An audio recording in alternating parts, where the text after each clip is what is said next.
अस्सलाम वालेकुम बेटा, कैसे हैं आप सब। बेटा आज हमारा टॉपिक है inter conversion of energy. Energy का एक फॉर्म से दूसरे फॉर्म में जाना। तो हम यही जानते हैं कि सर एनर्जी ना तो बना सकते हैं और ना ही हम उसको डिस्ट्रॉय कर सकते हैं, but we can change energy के एक फॉर्म से दूसरे फॉर्म में बेटा जरूर जा सकते हैं। लेकिन टोटल एनर्जी बेटा क्या रहती है, रिमेन कांस्टेंट। तो बेटा इन्हीं लाइंस तो हम लिखते हैं कि इंटर कन्वर्जन ऑफ एनर्जी है, energy can be change, energy can be change from one form to another, but total energy क्या रहेगी बेटा, रिमेन्स कांस्टेंट। ठीक है बेटा, ये तभी पॉसिबल है जब हम किसी कंजर्वेटिव फील्ड के अंदर हों, और उस कंजर्वेटिव फील्ड के अंदर जो फोर्स होती है वो कंजर्वेटिव होती है। तो बेटा याद रखना, हम एक नोट लिखेंगे, it only possible if the field is conservative, if the field is conservative. और कंजर्वेटिव फील्ड के अंदर कंजर्वेटिव, ठीक है, और कंजर्वेटिव फील्ड हम जानते हैं ग्रेविटेशनल, इलेक्ट्रिक एंड इलास्टिक। ठीक हो गया बेटा। तो अगर तो कंजर्वेटिव फील्ड है तो जो हमारे पास टोटल मैकेनिकल एनर्जी है वो बेटा क्या रहने वाली है, which is sum of potential and kinetic, वो क्या रहने वाली है बेटा, कांस्टेंट। ठीक है, हर पॉइंट के ऊपर बेटा क्या रहेगी, कांस्टेंट।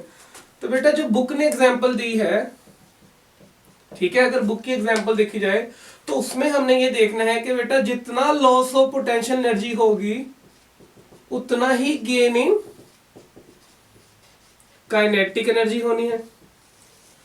ठीक है, तो यह हम ये कह सकते हैं कि sir loss of kinetic energy, loss of kinetic energy is equal to बेटा क्या होगी, गेन इन पोटेंशियल एनर्जी। बेटा इसका हम लास्ट में एग्जांपल जरूर एक स्टडी करेंगे, बट जो बुक ने दिया हुआ है हम इसको कैलकुलेशन करते हैं। तो बुक ने क्या कहा है, कहता है मान लो ये ग्राउंड है, ठीक है, और ग्राउंड से किसी हाइट के ऊपर एक ऑब्जेक्ट पड़ा हुआ है और उस ऑब्जेक्ट का मास बेटा क्या है, m। ठीक है, ग्राउंड को आप रेफरेंस पॉइंट मान लो और ये किसी हाइट h पर पड़ा हुआ है और उस हाइट को बेटा क्या नाम दे दो, h। ठीक है, तो ड्यू टू हाइट इसके पास इस पोजीशन के ऊपर, और इस पोजीशन को हमने नाम दे देते हैं कि पोजीशन A। तो इस पोजीशन के ऊपर ड्यू टू हाइट इसके पास जो पोटेंशियल एनर्जी है वो कितनी हो जाएगी बेटा, mgh, we all know that. अच्छा, अब यहाँ पे बेटा इसकी वेलोसिटी कितनी है मास की, तो आप कहोगे सर जीरो, वेलोसिटी जीरो। तो एट पोजीशन A के ऊपर काइनेटिक एनर्जी बेटा कितनी होगी, half m v square, but v zero, तो बेटा काइनेटिक एनर्जी इस पोजीशन के ऊपर कितनी होगी, जीरो। तो जो टोटल मैकेनिकल, तो हम अगर निकाले एट पोजीशन A पर, एट पोजीशन A के ऊपर टोटल मैकेनिकल एनर्जी निकाले तो हम कह सकते हैं total mechanical energy at position A which is equal to the sum of potential and kinetic. और पोटेंशियल को भी हमने ए पोजीशन पे लेना है और काइनेटिक को भी ए पोजीशन पे लेना है। तो पोटेंशियल ए पोजीशन पर कितनी है, mgh प्लस, और काइनेटिक कितनी, जीरो। तो हमारे पास पोटेंशियल कितनी आ गई, सॉरी टोटल मैकेनिकल एनर्जी कितनी आ गई, mgh। ठीक, जब हम इस बॉडी को रिलीज करते हैं तो ड्यू टू ग्रेविटी ये क्या करेगी, एक वेलोसिटी गेन करेगी और नीचे की तरफ बेटा क्या करेगी, ट्रेवल करेगी। लेट्स सपोज बेटा ये ट्रेवल करने के बाद बॉडी कहां पे आ गई, यहां पर आ गई, और इस पोजीशन को हमने नाम दे दिया एट पोजीशन B।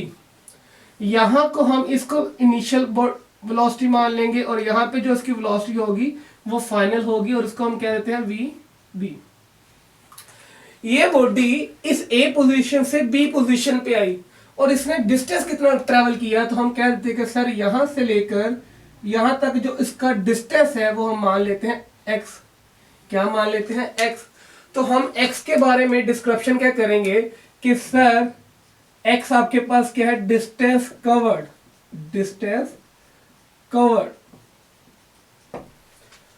हम ये कहते हैं कि अब बेटा हम देखिए कि यहां से यहां तक हाइट कितनी है, h कितनी है, h, और h को अगर हम 10 मान लें, 10 मीटर थी हाइट जहां पे इनिशियल ऑब्जेक्ट पड़ा हुआ था, तो यहां बेटा h की वैल्यू लगा ली 10 mg। अब वो यहां से कवर करने के बाद यहां आ गया और ये सपोज कर लीजिए कितना किया 5, तो अब जो उसकी पोटेंशियल एनर्जी रह जाएगी एट पोजीशन बी के ऊपर, तो आप तो ये कहेंगे कि सर 10 से क्या कर दें, 5 माइनस कर दें, ये रिमेनिंग यही रहेगी ना। तो हम अगर इसको कैलकुलेशन किए बगैर यानी वैल्यू पुट किए बगैर ही लिख दें तो क्या हो गया, h माइनस एक्स, ठीक हो गया। तो अगर हम इसको सॉल्व करें तो potential energy at point B कितनी आ गई, mgh माइनस mgx। अब पहले कितनी थी mgh, उसमें लॉस कितना हुआ mgx का, तो जितना बेटा लॉस होगा उतना ही क्या होगा, गेन होगा। हमारा प्रिंसिपल यही कहता है। तो हमारे पास गेन इन काइनेटिक एनर्जी कितनी आ गई एट पोजीशन बी के ऊपर, तो kinetic energy at position B के ऊपर आप क्या कहेंगे, mgx। लेकिन आप ये कहोगे सर बुक वाले ने तो ये नहीं लिखा, तो हम बुक वाले की बात करते हैं। तो काइनेटिक एनर्जी का फार्मूला क्या होता है, आप कहोगे half mv square, half mv square. तो यहां पे जो उसने वेलोसिटी या स्पीड पकड़ी है वो हमारे पास कितनी है, b। अब हम vb को कैलकुलेट करना चाह रहे हैं कि सर vb कितना होगा, ठीक, सॉरी हमने vb स्क्वायर कैलकुलेट करना है। तो हमारे पास गिवन डाटा क्या है, आप कहोगे इनिशियल वेलोसिटी क्या है 0, फाइनल वेलोसिटी बेटा किसके इक्वल है, vb के इक्वल, एक्सलेरेशन कौन सा आएगा, ग्रेविटी का, और जो डिस्टेंस ट्रेवल करेगा वो कितना किया है, x। तो भाई थर्ड इक्वेशन ऑफ मोशन लगाओ, थर्ड इक्वेशन ऑफ मोशन लगाओ, वो क्या कहेगी, 2as is equal to V F square minus V I square, ये वाला 0 हो गया। अब यहां पे क्या आ गया, g, x की जगह h, तो vf की जगह क्या आ गया, vb स्क्र। अब ये vb की स्क्र की वैल्यू यहां पे पुट कर दो, तो आपके पास काइनेटिक एनर्जी कितनी आ गई एट पोजीशन बी के ऊपर, तो आप क्या कहोगे हाफ m, और vb स्क्र की वैल्यू कितनी आ गई 2gx। तो ये 2 से कट गया, सॉरी ये 2 से कट गया, तो kinetic energy at position B पे कितनी आ गई आपके पास हाफ, सॉरी mg, और रिमेनिंग क्या बचा x। तो बेटा मैं भी तो वही डायरेक्ट नहीं कह रहा था, ठीक। तो अगर हम एट पोजीशन बी के ऊपर टोटल एनर्जी निकालें, एट पोजीशन बी के ऊपर अगर हम टोटल एनर्जी निकालें तो आपके पास क्या आएगी, टोटल मैकेनिकल एनर्जी कितनी आ जाएगी, sum of potential, sorry sum of potential and kinetic at position B. Potential कितनी थी mgh माइनस एक्स, और काइनेटिक कितनी थी mgx। तो अगर मैं इसको सॉल्व करूं तो आपके पास क्या रिजल्ट आएगा, mgh माइनस mgx। तो mgx माइनस और प्लस का बेटा क्या हो गया 0, तो क्या आया बेटा mg। तो टोटल बेटा mechanical energy at position B भी कितनी आई mgh, ए पर भी कितनी आई थी mgh।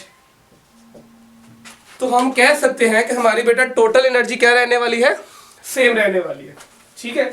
अब हम सी पोजीशन पर देखते हैं, एट पोजीशन सी, एट पोजीशन सी।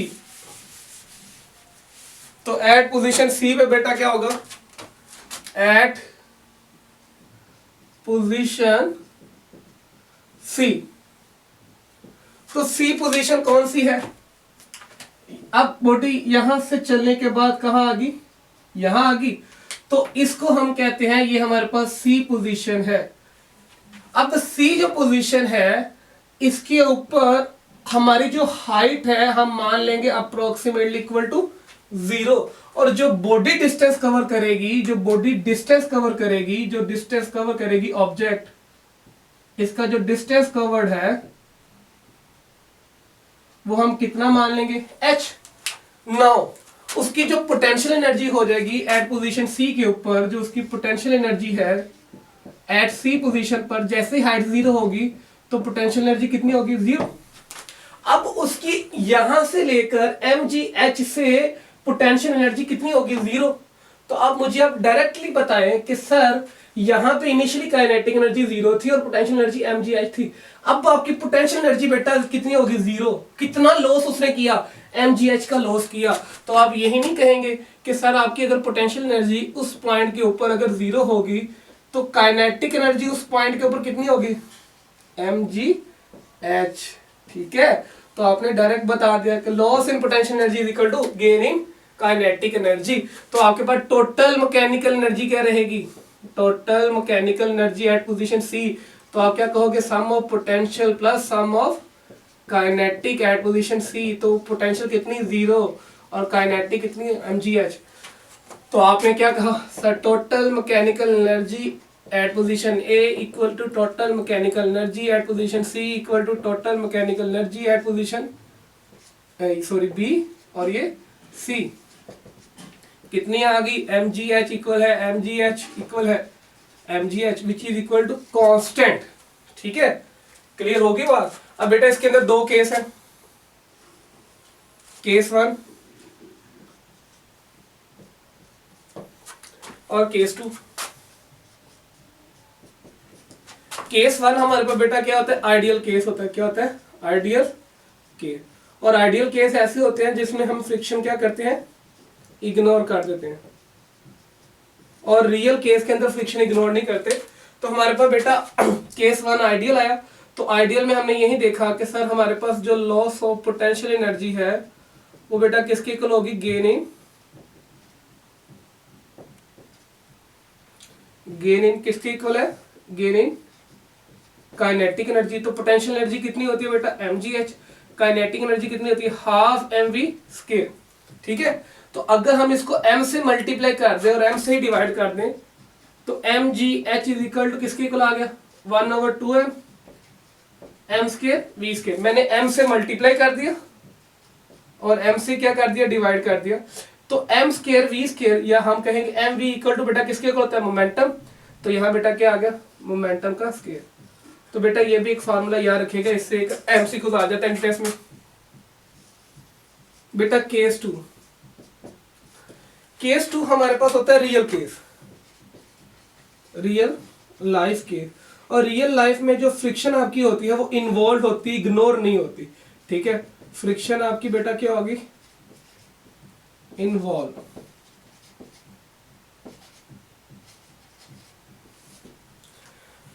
अच्छा, इसको हम यहां पे करते हैं, ये थोड़ा सा आपने अच्छे से समझना है ताकि आपकी थोड़ी सी ग्रूमिंग हो जाए।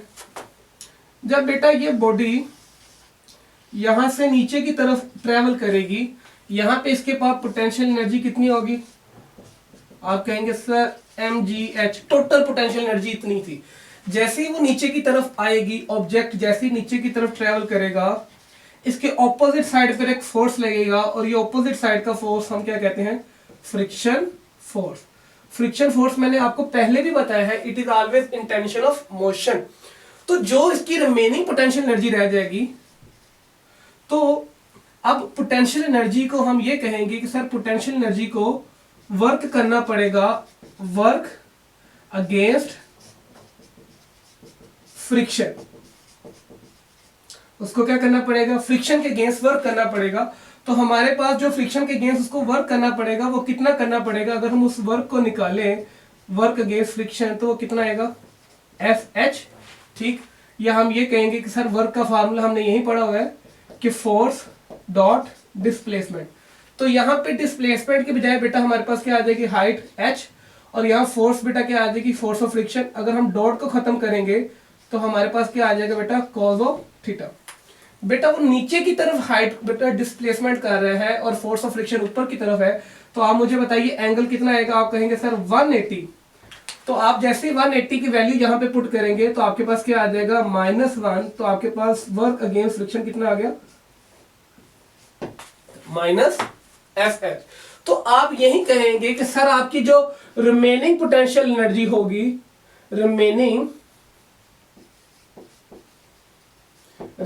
पोटेंशियल एनर्जी जो होगी वो कितनी होगी आपके पास, mgh माइनस FH, या आप इसको प्लस भी कर ले, ठीक है। तो यही बेटा आपके पास क्या है, टोटल पोटेंशियल एनर्जी, ठीक है। तो आप यही कहेंगे कि सर आपके पास जो लॉस है, लॉस ऑफ पोटेंशियल एनर्जी, वो इक्वल क्या होती है, गेन इन काइनेटिक एनर्जी। तो लॉस यहां पे कितना हुआ, लॉस मतलब रिमेनिंग कितनी रहेगी, mgh is equal to, sorry mgh minus FH, और बेटा यहां पे कितनी आ गई, हाफ mv इसके, बेटा इसको उधर ले जाओ, तो mgh इज इक्वल टू कितनी आ गई, हाफ mv इसके, और माइनस, अब सॉरी प्लस क्या आ गया, FH।